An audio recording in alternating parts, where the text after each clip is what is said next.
देखिए, पीछे मैंने आप लोगों को बताया था चंद्रमा के विषय में कि चंद्रमा का हमारी शरीर के ऊपर में 70% कब्जा हमारा चंद्रमा हमारे शरीर के ऊपर ले करके विराजमान है, बैठे हुए हैं।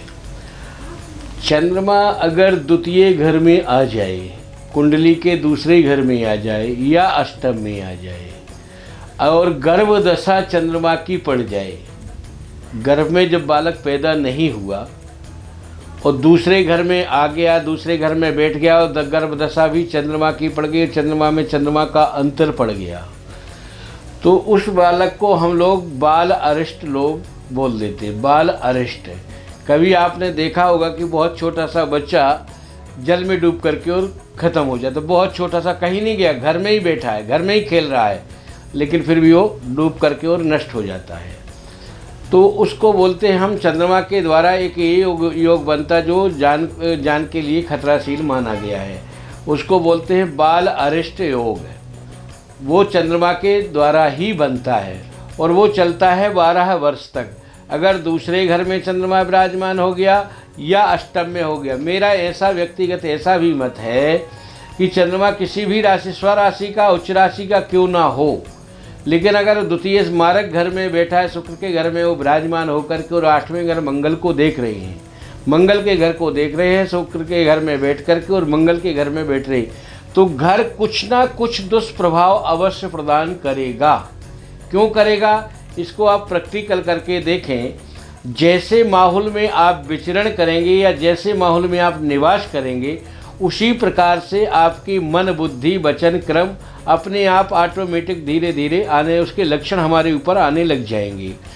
तो अब 12 साल का बच्चा, 12 साल के लिए बाल अरिष्ट योग को बोला गया है। बच्चा 1.5 वर्ष का है और 1.5 वर्ष में ही बच्चे को बाल अरिष्ट योग तगड़ा हो गया। हो सकता है कि 1.5 वर्ष की अवस्था के आते ही चंद्रमा में चंद्रमा का जो अंतर है वो ख़त्म हो गया, तो ख़त्म होते होते शरीर को शोषण करके और उसको, शरीर को नष्ट कर दिया। क्यों कर दिया भाई, बाल अरिष्ट बना हुआ है। बाल अरिष्ट में बच्चा जब सोता है तो घुरघुराता है, सुना हो अगर आप लोगों ने, तो घुरघुराता है।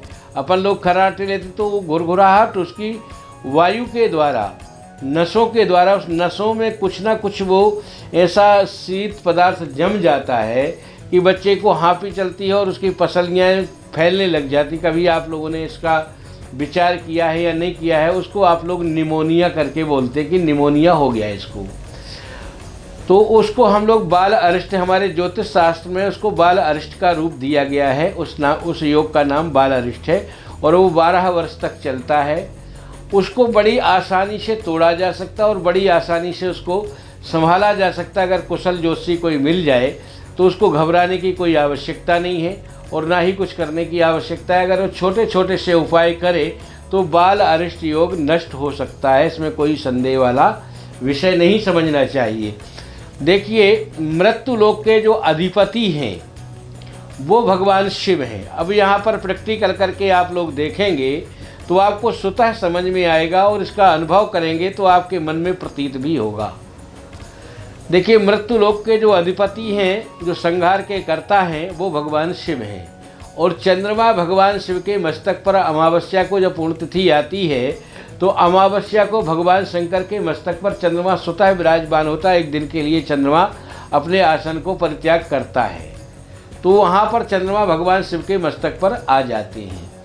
तो जब भगवान शिव के मस्तक पर चंद्रमा का पदार्पण विराजमान हो जाता है अमावस्या वाले दिन, तो उस समय चंद्रमा बाल अरिष्ट लोग, जिनको बाल अरिष्ट लगा हुआ है, उन लोगों को अमावस्या वाले दिन ही चंद्रमा का उपचार करना चाहिए। वैसे तो कभी भी करना चाहिए, लेकिन कभी भी कर लेना चाहिए, लेकिन कहते हैं कि जब पूर्ण तिथि मिल गई और चंद्रमा का जहाँ पूर्णवास है और चंद्रमा अच्छी राशि में हो, अमावस्या हो, चंद्रमा अच्छी राशि में हो, तो उपचार करें तो बाल अरिष्ट अवश्य खत्म हो जाता है।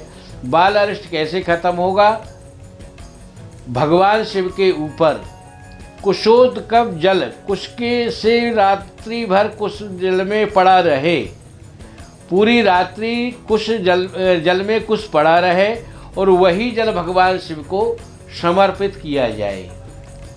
चढ़ाया जाए और उसी जल को कुछ लेकर के जो जलहरी से जो नीचे गिरता है उसी जल को उसको एक हफ्ते या 15 दिन नित्य प्रतिदिन उसको पीना चाहिए। उस जल से जैसे ही उस जल को, एक तो कुसा उस जल के अंदर में पड़ा हुआ है, दूसरे नंबर शंकर के मस्तक से गिरते हुए वो जल जलहरी से माता पार्वती के शरीर को छूता हुआ और जाकर के वो जमीन में आता है। जो जलहरी का प्रारूप दिया हुआ है वो पार्वती का दिया हुआ है। इसका संबंध जो मैं वेद से ही जोड़ूंगा। चंद्रमा को जो मैं लिंक कर रहा हूँ वो वेद से ही लिंक कर रहा हूँ। वेद ने हमें बताया भी है, वेद शास्त्र ने बताया और ज्योतिष शास्त्र ने बताया, दोनों शास्त्रों का निर्णय है। ये मेरा व्यक्तिगत निर्णय नहीं है, ये शास्त्रवत ही निर्णय है। तो जब चंद्रमा का हम उपचार पे आते हैं तो हमें चंद्रमा के उपचार को अमावस्या और चंद्रमा किस राशि के ऊपर अच्छा विचरण कर रहा है, अपनी राशि के ऊपर विचरण कर रहा है, स्वराशि के ऊपर विचरण कर रहा है, या उच्च राशि के ऊपर विचरण कर रहा है, या समराशि के ऊपर विचरण कर रहा है, या शत्रु राशि के ऊपर विचरण कर रहा है, या मित्र के ऊपर विचरण कर रहा है, या अधिमित्र के ऊपर विचरण कर रहा है। इन सारे तत्वों को देखते हुए और अमावस्या में जाकर के वो चंद्रमा के साथ में तत्व मिलते तो हैं, हमारी राशि उस तत्व में जाकर के मिल जाती है। तो ये एक ही उपाय हमारे लिए रामबाण है और कारगर है। इसमें कोई मुझे नहीं लग रहा कि दूसरा उपाय आपको करना होगा। पहला उपाय। दूसरा उपाय, अगर ऐसा नहीं कर पाते, कुशल ज्योतिषी नहीं मिलता, कुशल पंडित नहीं मिल पाता है, तो ऐसे में माताएं पुरुष क्या करें और उस बाल अरिष्ट कैसे लगा है उसको पहचानने के लिए हमारे पास पंडितों के पास जाएंगे तब पता लगेगा। मैं कहता हूँ आपको घर बैठे ही बाल अरिष्ट को आप पहचानने में सक्षम हैं और पहचान सकते हैं। कोई भी पहचान सकता अगर उस पर गौर करे। तो सबसे पहले हम लोगों को चंद्रमा के ऊपर ही गौर करना चाहिए। अगर बच्चा हृष्ट पुष्ट पैदा नहीं होता, बच्चा दुबला पतला और सर्दी से बरहमेश ग्रसित रहता है, या उसको कुछ ना कुछ लगा है, बार बार निमोनिया की शिकायत होती, बार बार खांसी की शिकायत होती, बार बार सर्दी की होती है, उसको गर्मी में ठंड लगती है, ठंडी में उसको अच्छा मौसम लगता है, तो ये समझना चाहिए कि यहाँ पर ये बाल अरिष्ट योग के लक्षण हैं। ये बाल अरिष्ट योग के लक्षण हैं। ये लक्षण के ऊपर अगर आप इसका पूरा प्रैक्टिकल करेंगे तो आप अपनी बॉडी में इसको समाहित करेंगे तो आपको अपनी बॉडी के हर एक पार्ट्स में समझ में धीरे धीरे आने लग जाएंगे। अगर इस उपाय को आप करने में सक्षम नहीं है तो हम दूसरे उपाय पे आते हैं, सरल सुगम। दूसरा उपाय क्या है कि हर घर के अंदर में आज की डेट में मक्खन खाने का रिवाज चला हुआ है, लेकिन वो मदर डेयरी वाला मक्खन नहीं, घर में जो निकाला हुआ मक्खन है उसको अपने ओंठों पे अगर नित्य प्रतिदिन सेवन किया जाए सोते समय तो चंद्रमा वहाँ शिथिल होएगा, तो चंद्रमा वहाँ भी हमें फल अच्छा प्रदान करेगा। दूसरा उपाय। तीसरे उपाय में हम आते, जब चंद्रमा बिल्कुल ही हमारा मार्गी या वक्री है, दो ग्रह की दो ही गति है, मार्गी या वक्री, तो अगर ऐसी गति में हमें जानकारी है और मतलब ज्ञात है पूर्ण रूप से, तो ऐसे समय में हमें क्या करना चाहिए, चंद्रमा की गति को हमें कैसे पहचानना चाहिए और कैसे रोकना चाहिए। तो चंद्रमा की जब वक्री है तो हमें मोती को पानी में डाल करके, चांदी के गिलास में या चांदी के पात्र में मोती को डाल करके और रुद्राक्ष को उसके साथ में डाल के उस जल का पान सुबह सुबह नित्य प्रतिदिन करना चाहिए। और साथ में उसको श्वेत वस्त्र धारण करना चाहिए और दधी का सेवन उसको अवश्य ही करना चाहिए। तो यहाँ पर चंद्रमा अपनी गति में परिवर्तित होकर के और गतिशील हो जाता है। जब तक कोई ग्रह गतिशील नहीं होगा तो वो फल उसका ना हम ले पाएंगे और ना ही हम दे पाएंगे। हम घूमते रहेंगे कि हमारे साथ अच्छा नहीं हो रहा, अच्छा नहीं हो रहा। कभी बैठ करके ग्रहों के ऊपर आकलन भी करना चाहिए। तो सबसे पहले हमें किस ग्रह के ऊपर आकलन करना चाहिए? चंद्रमा के ऊपर। चंद्रमा के बाद में हमें आकलन करना चाहिए सूर्य के ऊपर। इन्हीं दो ग्रहों के द्वारा ही हमारा सारा जीवन चलना है, विचलना है, सब कुछ होना है।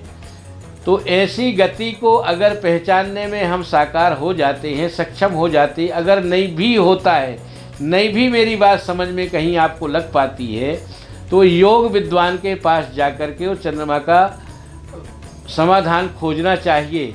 हमारे साथ जुड़े रहने के लिए देखते रहिए देश रोजाना का YouTube चैनल। सब्सक्राइब कीजिए, साथ ही देश रोजाना की खबरें सबसे पहले देखने के लिए प्रेस कीजिए बेल आइकन।